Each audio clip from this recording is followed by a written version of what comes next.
Bonjour et bienvenue à toi dans cette nouvelle vidéo. Merci d'avoir flashé le QR code présent sur ta fiche de révision ou tout simplement d'avoir cliqué sur cette vidéo. Aujourd'hui, nous allons nous concentrer ensemble sur l'organisation de la juridiction judiciaire.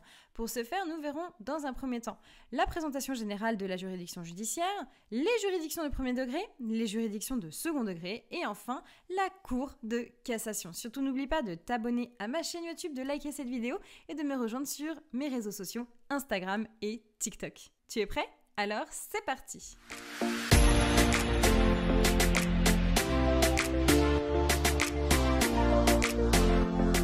Tout d'abord, une présentation générale. Ce qu'il faut que tu retiennes ici, c'est que l'organisation judiciaire se compose de 2 degrés de juridiction. On parle donc d'un second degré. Second degré, ça veut dire quoi?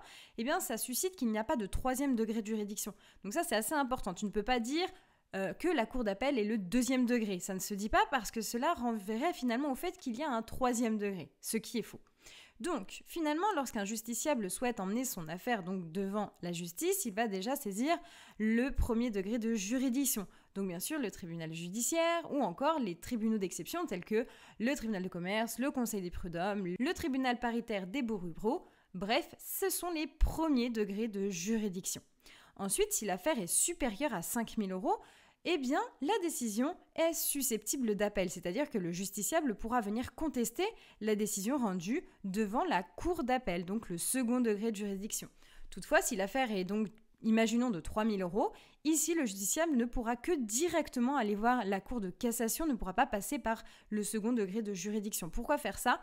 Eh bien, tout simplement pour désengorger les cours d'appel, mais surtout, c'est assez dissuasif. Une affaire qui est inférieure à 5 000 €, eh bien, ce n'est pas très rentable d'aller voir la cour de cassation, tout simplement parce que tu vas payer des frais d'avocat, des frais de procédure, et que tu vas attendre au moins 3 ans pour voir ton affaire rejugée. Donc finalement, c'est un moyen assez dissuasif, finalement, pour les affaires inférieures à 5 000 €. Alors, les premiers degrés de juridiction, comme je te le disais, les juridictions civiles dans un premier temps. Alors, il y a le tribunal judiciaire qui va s'occuper de toutes les affaires civiles et commerciales qui n'ont pas finalement de tribunal qui va être attribué. Ensuite, on va avoir les tribunaux d'exception. Ici, on renvoie donc au tribunal de commerce, le conseil des prud'hommes et les pôles sociaux. Oui, ça a été réformé, en effet, en 2019, on ne parle plus vraiment de la juridiction de la sécurité sociale, on parle de pôles sociaux à présent. Enfin, il y a également les juridictions pénales. En effet, il ne faut pas que tu oublies que dans l'ordre des juridictions judiciaires, il y a les juridictions civiles et les juridictions pénales. Alors, qui est-ce qu'on voit ici? On va avoir le tribunal de police, mais également les tribunaux correctionnels pour tout ce qui est des délits, et enfin, bien sûr, la cour d'assises, notamment en ce qui concerne les crimes. D'autre part, tu peux rajouter que dans les juridictions civiles, on a également le tribunal de proximité qui est donc compétent pour juger toutes les affaires inférieures à 10 000 €. Ensuite, les seconds degrés de juridiction. Ici, on va avoir les cours d'appel civiles. Donc, on va avoir différentes chambres. La chambre sociale pour toutes les affaires tranchées par le conseil des prud'hommes. On va avoir la chambre commerciale pour toutes les affaires jugées par le tribunal de commerce. On va avoir la chambre civile, bien sûr, de toutes les affaires qui sortent du tribunal de proximité, mais également du tribunal judiciaire. Ensuite, il va y avoir les cours d'appel pénales. Donc ici, on va avoir la cour d'appel correctionnelle, ce n'est pas très compliqué. Et enfin, la cour d'assises d'appel pour tout ce qui regroupe, bien sûr, les crimes. Et enfin, la Cour de cassation. La Cour de cassation, attention, ce n'est pas un 3e degré de juridiction.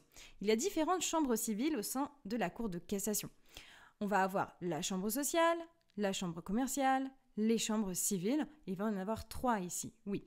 Donc, dans les chambres civiles, on va avoir 3 chambres, dont une chambre qui va être multipliée par 3. Parce que finalement, on sait qu'il y a beaucoup plus de contentieux civils que par exemple de contentieux commerciaux ou encore sociaux. Ensuite, on va voir la chambre pénale, donc c'est la chambre ici criminelle. Voilà, c'est la fin de cette vidéo, j'espère que tu as bien compris finalement l'ordre de juridiction judiciaire. En tout cas, n'hésite pas à commander mes fiches de révision si cela peut t'aider à réviser, à également t'abonner à ma chaîne YouTube, à liker la vidéo et bien sûr me laisser un commentaire et me rejoindre également sur mes réseaux sociaux comme Instagram et TikTok. Et moi je te dis à bientôt!